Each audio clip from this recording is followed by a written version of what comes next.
Thank you, Mr. Vice President, and thank you, Dr. Fauci and Dr. Redfield, for all of that clarity. If we can have the next slide.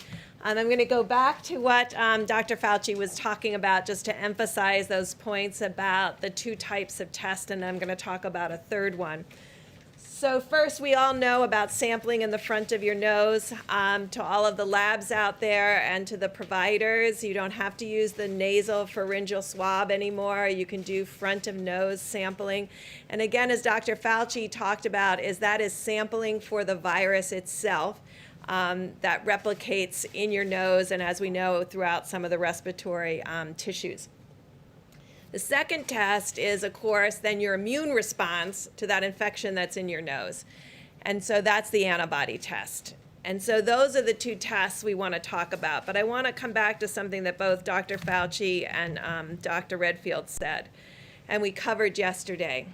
Testing is a part of the exquisite monitoring that needs to occur in partnership with CDC and state and local governments, utilizing the surveillance systems that are available, what we just talked about, the flu surveillance system, because we no longer have flu, and the syndromic respiratory system that is across the United States. And you can see it's going back to baseline so that we'll be able to see at the community level any deviation from that baseline.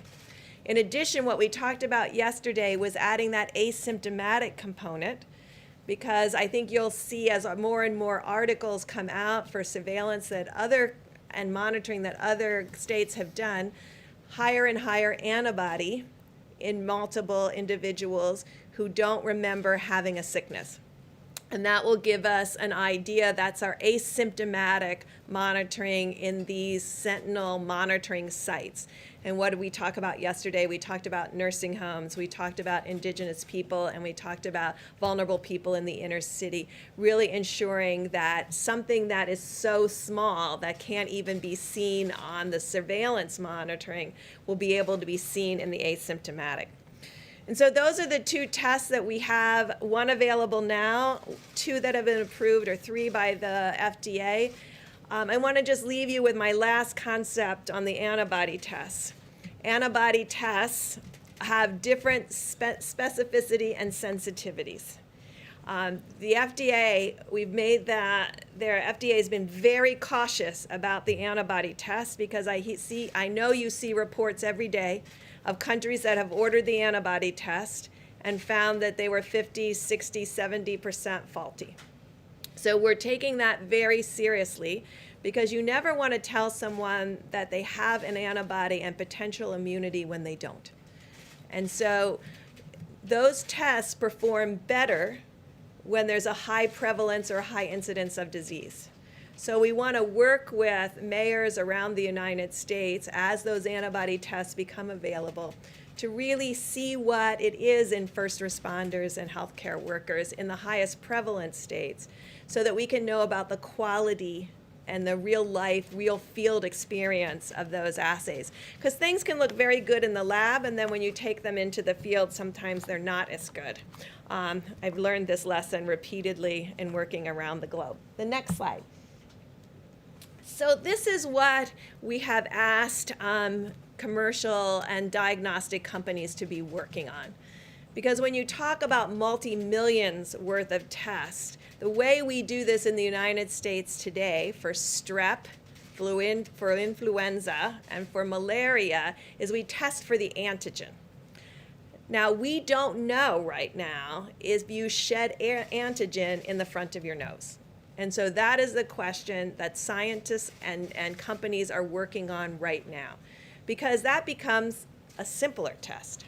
Now, the flu test, I think many of you will look it up tonight. You will see that outside of the flu season, because of the specificity of the test, it doesn't work so well.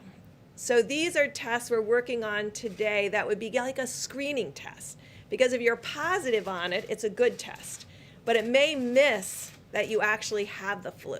So then you would move into what we call the nucleic acid test. So we're trying to build an algorithm of tests that bring the full talent of the science of the United States into the reality of the clinic. And so bench to clinic. And so this is what we're working on for the future.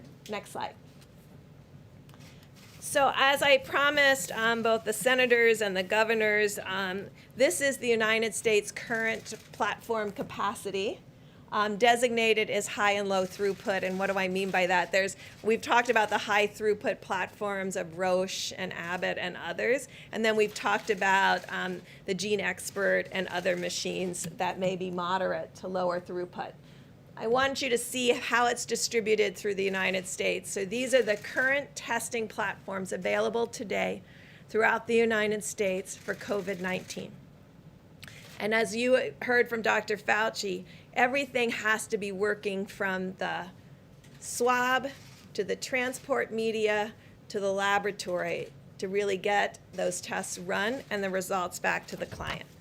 The next slide. So then we've looked at all of the testing capacity from those platforms, and this gives you an idea of what that capacity is.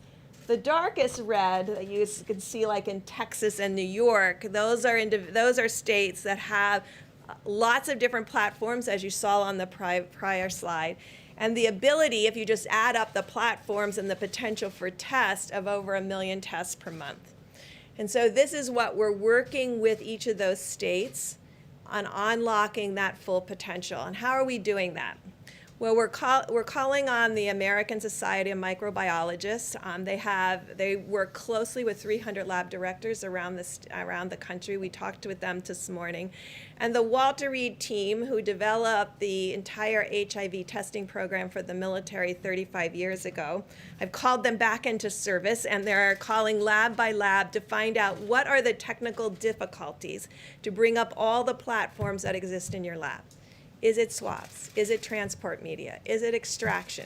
And I just really want to thank them. They've already worked through over 70 plus of those laboratories to really understand, and the American Society of Microbiologists and the academic societies of the laboratories are working together to ensure that all of this potential can be unlocked. Next slide, please. We talked a little bit yesterday about New Orleans, and the president talked about how many tests New Orleans has done during its outbreak, which you can see now is waning. They've done throughout the last month 27 tests per 1,000 New Orleans and Louisianians. So 27 per 1,000. So that is a good mark, and that's what Italy has done, about 20 per 1,000. So in evaluating an outbreak, and really to get control of this outbreak, they did about 27 tests per 1,000. So using that as a measure, next slide, we then looked at across all the states of the United States of America and looked for states that had 30 or more, ability to do 30 or more tests per 1,000 of their inhabitants in each state.